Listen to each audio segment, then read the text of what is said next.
Okay, so shall we talk about The Mandalorian? I'm still going on this, friends. I can't look away at this point. Uh, I'm going to play something for you, and I just want your honest reaction. We fell in love. We fell in love. We did fall in love. Could I perhaps hold the baby, please? She's going to eat that baby. He doesn't take kindly to strangers.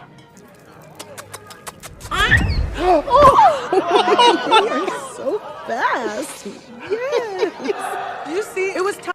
What? What in the actual... What in the F, man? Like, what is this shit? I can't even... I gotta play this last part for you again. Captain's log. Previously on the Captain's Cast live stream live on its continuing mission to explore, critique, comment, and meme on all things nerd culture. I gotta play this last part for you again. Perhaps hold the baby. She please? kisses at him. He doesn't take kindly to strangers. You are so fast.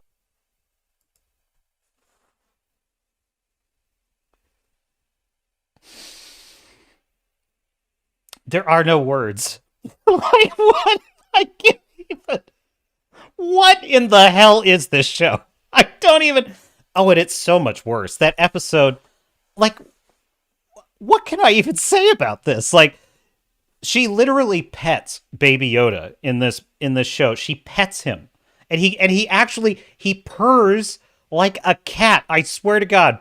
Like, if you listen closely, he kind of goes... He kind of like... She's petting him. So this is why I think this is so stupid. They're confusing the baby with a dog or a cat, basically. They're confusing their own character.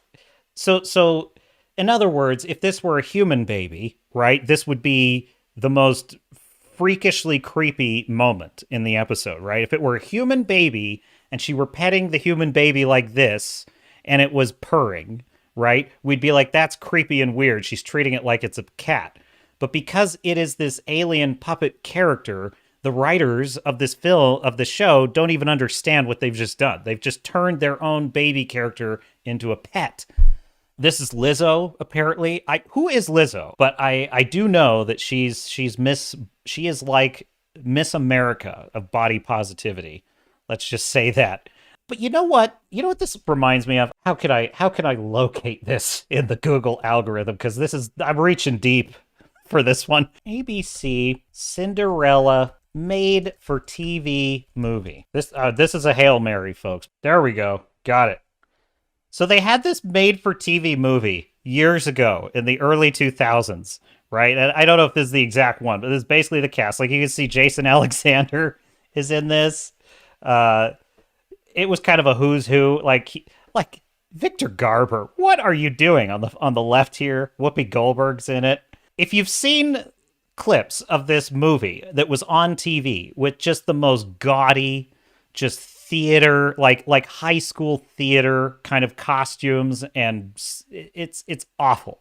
And I think the people who make this, like, they dream in pastel. That is what this episode reminded me of, because the color palette is... Look at this crap. What is on her head? And the whole episode is like this. It is the ugliest piece of crap I have ever seen. This show has completely forsaken, like, all actual creative skill. And you can tell that they're so proud of this. They think that this is so creative and it's so beautiful. And it's like, this is Cinderella on ABC, 6 p.m. Pacific, 9 p.m. Eastern on ABC. In the year 2005, that's what this looks like. Bo-Katan is now the Mandalorian. Say no more. Dude, I thought I was jumping the shark with that. I was not. Like, they flat out admitted she's the Mandalorian now. Like, all right, Din Djarin, off with you. Like, you can go now. Oh, when he hands her the Darksaber, it's the worst. It's so beta male. He is a beta male. Pedro Pascal is a pussy, okay? He is a pussy bitch. Like, I cannot stand looking at this guy anymore. I don't want to see him in anything else.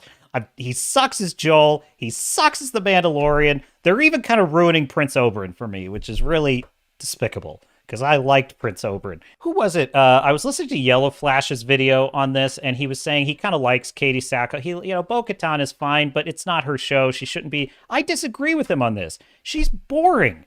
She's so boring on this show. She does nothing. She has this fight with this other Mandalorian, right? Because like she's trying to, who cares? Like win control of the tribe or whatever. So she fights him, and I'm so ahead of this plot the whole time. I'm just always ahead of the plot in this show. I know 10 minutes, 20 minutes before the thing happens. I know it's going to happen. They've got Katie Sackhoff. It's a crime.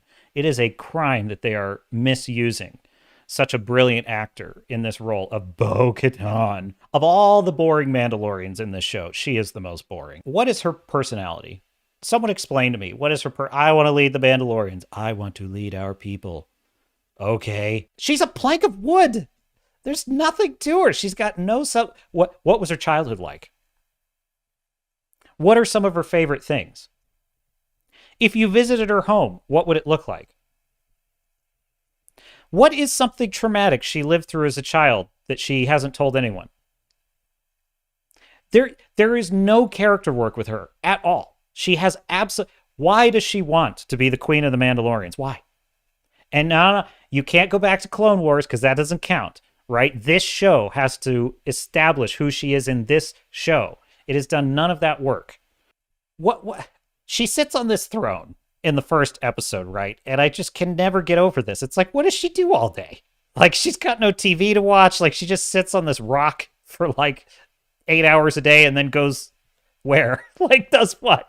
Who's in this castle? Nobody's in that castle. Do you know, right, that castle gets bombed in like the second episode or whatever? They never show anyone else in that castle. No one.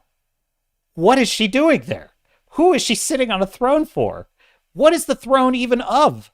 Is it the Mandalorian throne? Because it's not even on Mandalore. I mean, this is my point. She has absolutely no substance. She is not interesting.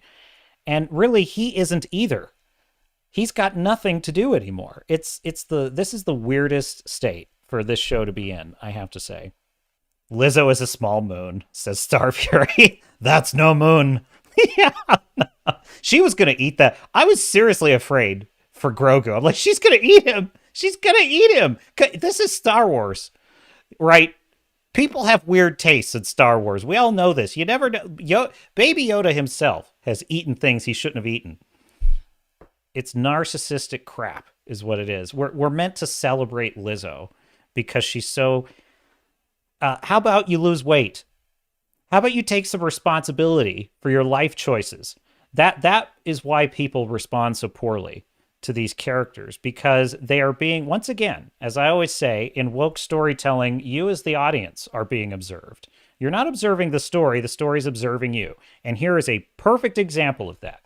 Here sits Lizzo in all of her magnificent glory, and I am already aware of a pressure that is being emitted from the screen. And that pressure is, hey, you fat-shaming bigot who's watching this show, you think she's beautiful, don't you? You think she's beautiful and wonderful with her stupid pastel, headpiece. And you like it, don't you? Because if you don't, do better. Do better. What is happening in this episode? They go on, it's a Skyrim quest. It's a damn Skyrim quest. And it's insulting to my intelligence that they want me to sit here and be entertained by this. It just isn't. I was like, they go down, they have to meet the Ugnaughts or whatever they're called, and they have to talk. It's literally a series. It's like you can almost see the marker on their map that they're going to. They're just going to all the map markers. Quest updated. Check your journal. Why? Why does she need the Mandalorian? For what? To stop what? To do what? I don't care. I have no investment whatsoever in the Mandalorian civilization being built. What civilization? They don't have one. They don't have a culture. They have nothing. And then they meet with the Chancellor. He's like, I need you to go do something for me. And they're like, we don't want to do that thing for you. And he's like, well, you're going to have to do that thing for me if you want the thing that you want. This is what this entire show is. The whole thing is this crap. And it's the most maddening, frustrating thing to watch. It's so painful because it's like, oh, fine. The mythosaur. You had to remind me about the stupid mythosaur. Okay. She falls. So when Mando takes a bath in episode 2, and he slips and falls in the tub, as someone put it on Friday Night Tights, which is great. Let me get this straight. The mythosaur sucked Din Djarin down to the depths and then just left him there. And then when someone goes in to get him, it just watches as she pulls him out. Doesn't do anything. Don't get me wrong. I am grateful that we did not have to have yet another big, dumb, stupid monster fight. I really am. I'm deeply grateful for that. But it doesn't change the fact that doesn't make any sense. Like, why did it attack him, leave him, and then just watch as someone pulls him out of the lake? So she sees this mythosaur, and this is the most contrived of plot contrivances. Why? Because the writers of this show hate that they've written themselves in a corner with this stupid we have to wear the helmets thing. The writers hate it. They hate this thing that they wrote because they're that low talent and low IQ. And which is another reason why this show is so insulting to me, because you're writing a show that even you don't like. So why am I supposed to like it? Because she saw the mythosaur, she gets to take her helmet off, because that's what they always wanted. They wanted her helmet to be off. Now, can I blame them? Of course not. This is Katie Sackhoff. She's beautiful. Of course I like seeing her with her helmet off. So I understand. Believe me. I sympathize with their reasons for this. But it doesn't change the fact that it's stupid. You saw the mythosaur? The mythical mythosaur that no one has seen? No one has ever seen the mythosaur, but you saw one. Yes, I have seen the mythosaur. And it's like, this is not culture. This is not adding interest. This is just a dumb plot convenience that they needed so they could get her helmet off. That's it.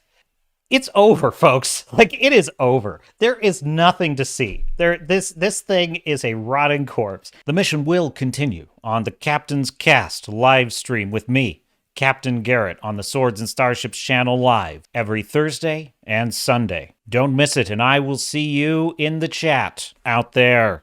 Make sure to give me a follow on Locals at swordsandstarships.locals.com. It's free to follow and direct message me on Locals, and this will help defend against YouTube censorship and allow me to maintain a direct connection with you. The mission of this channel is to build a fellowship of sci-fi, fantasy, and action-adventure fans who prize freedom of speech and artistic expression above all. And if you choose to support the channel with a paid membership, there will be even more exclusive content in store, and I would certainly be honored to earn your support.